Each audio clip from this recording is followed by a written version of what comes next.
ফোকাসের নেশা। কারো যদি ফোকাসের নেশা হয় তাহলে সে জীবনে যা চাইবে তাই পাবে, ঠিক সাব্বির নামের এই ছেলেটির মতো। বন্ধুরা, তুমি যখন এই ছেলেটির গল্প শুনবে তখন তুমি হতবাক হয়ে যাবে এবং তুমি এটাও শিখে যাবে যে কোনো কাজে কিভাবে ফোকাস করতে হয়। একটি 12 থেকে 13 বছর বয়সের অনাথ ছেলে, সে সাইকেলের মেকানিকের দোকানে কাজ করত।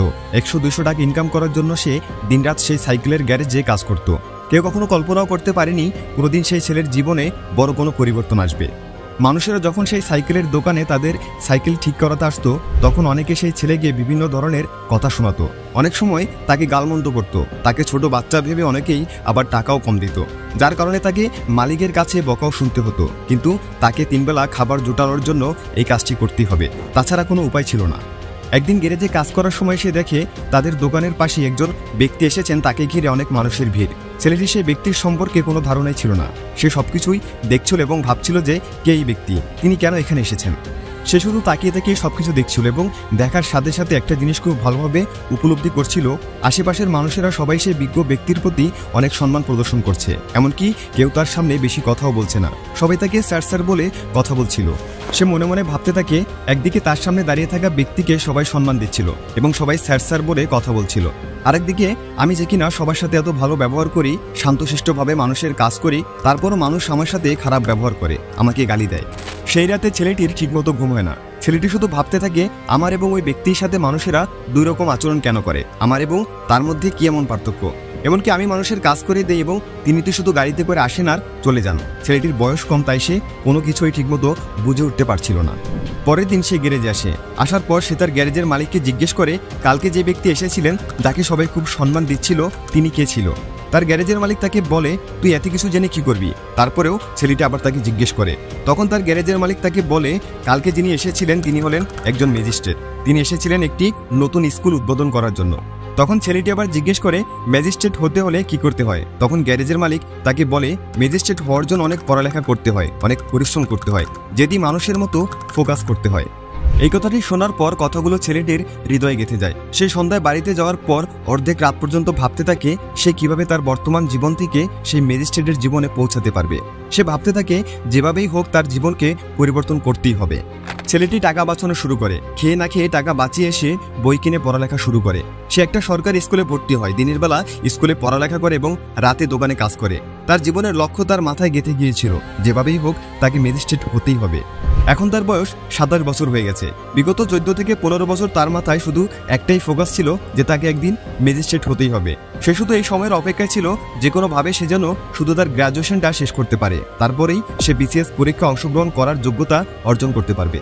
তারপর তার কাছে শুধুমাত্র 1 বছর সময় ছিল বিসিএস প্রিপারেশন নেওয়ার জন্য। ছেলেটি কাজ করে অনেকটা টাকা জমা করেছিল, যেন 1 বছর কোনো কাজ না করলেও সে অনায়াসে কাটিয়ে দিতে পারে। আগামী 10 থেকে 12 মাস সময় সে তার ম্যাজিস্ট্রেট হওয়ার স্বপ্ন পূরণের জন্য দিতে চায়। তারপর প্রথম মাসে সে অনেক পড়ালেখা করে, দিনরাত পড়তে থাকে। সে শুধুমাত্র 2 বেলা খাবার খায় আর বাকিটা সময় পড়ালেখা করতে থাকে। সবসময় সে তার বই খাতা নিয়ে পড়ে থাকতো। পরীক্ষার সময় যতই কাছে আসতে থাকে সে পড়ালেখায় তত বেশি সময় দিতে থাকে। এভাবেই প্রায় 8 মাস পার হয়ে যায়। একদিন রাতে সে যখন পড়ালেখা শেষ করে ঘুমানোর প্রস্তুতি নিচ্ছিল, হঠাৎ তখন তার মাথা ঘুরে আসে এবং সে অজ্ঞান হয়ে মাটিতে পড়ে যায়। তার মতো গরিব ছেলেকে সেখানে দেখার মতো কেউ ছিল না। 1-2 ঘন্টা পর যখন তার জ্ঞান ফিরে আসে তখন নিজেকে সামলাতে গিয়ে দেখে সে মাটিতে পড়ে আছে। ছেলেটি ভাবে হয়তো খাওয়া দাওয়া কম করার ফলে তার এরকম হয়েছে। তার অল্প কিছু খাবার ছিল, সেটা খেতে শুরু করে। 1-2 বার মুখে খাবার দেওয়ার পরে সে বমি করতে শুরু করে। সারা রাত সে বমি করতে থাকে। সেই রাতে কোনো মতে কিছুক্ষণ ঘুমানোর পরে পরের দিন সকালে যখন তার ঘুম ভাঙে তখন তার পেট ব্যথা করতে শুরু করে। কিন্তু সে বিষয়টা এড়িয়ে চলে এবং আবার সে প্রতিদিনের মতো নিজের কাজ আর পড়ালেখায় মনোযোগ দেয়। দিন পেরিয়ে সন্ধ্যা হয়ে গেছে, এখনো তার পেটে ব্যথা আছে। তাই সে বাইরের ওষুধের দোকান থেকে কিছু ওষুধ নিয়ে আসে এবং কিছু খাবার খেয়ে ওষুধগুলো খেয়ে আবার পড়ালেখা শুরু করে। পরের দিন 7 থেকে 8 ঘন্টা পড়ালেখা করার পর সে কিছুটা স্বস্তি পায়। তারপর সে একটু সন্ধ্যায় বাইরে হাঁটতে বের হয়। ধীরে ধীরে এভাবেই সময় পার হচ্ছিল। পরীক্ষার আর মাত্র 1 মাস বাকি। এই সময়ের জন্য সে 14 থেকে 15 বছর অপেক্ষা করেছে। হঠাৎ আবার একদিন তার পেট ব্যথা শুরু হয়। এবার তার পেট এতটাই ব্যথা করতে শুরু করে যা সে সহ্য করতে পারে না। তাই তার মন না চাইলেও ডাক্তারের কাছে যেতে হয়। সে যখন ডাক্তারের কাছে যায়, ডাক্তার তাকে কিছু টেস্ট করতে বলে। সে ওই টেস্ট করার পর এটা জানতে পারে যে তার কিডনিতে পাথর হয়েছে। এই কথা শোনার পর তার অনেক বড় ঝটকা লাগে।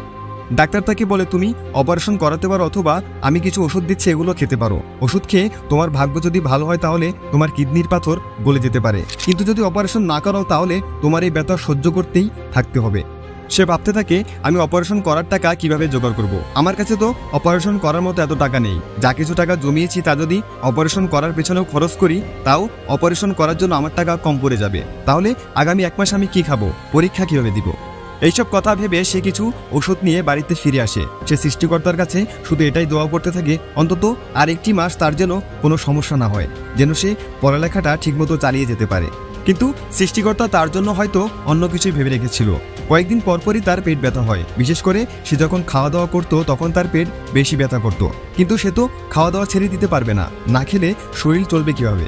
গত কয়েক মাসে সে যথেষ্ট পড়ে নিয়েছে, তাই এখন শুধু তাকে রিভিশন দিতে হবে। সে পড়ালেখা চালিয়ে যেতে থাকে, পড়ালেখার পাশাপাশি সে তার পেট ব্যথাও সহ্য করতে থাকে। পরীক্ষার আর মাত্র 7 দিন বাকি। সে তার যথাসাধ্য পড়ালেখা করেছে।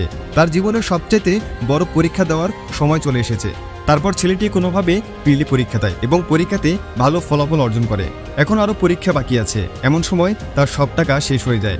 বাড়ির ভাড়া না দিতে পারায় সে বাড়ির মালিক তাকে বাড়ি থেকে বের করে দেয়। অনেক ভাবনা চিন্তা করার পর সে তার একটি বন্ধুর বাড়িতে আশ্রয় নেয়। এখন তাকে লিখিত পরীক্ষা দিতে হবে। পরীক্ষার আগের রাতে হঠাৎ বিদ্যুৎ চলে যায়।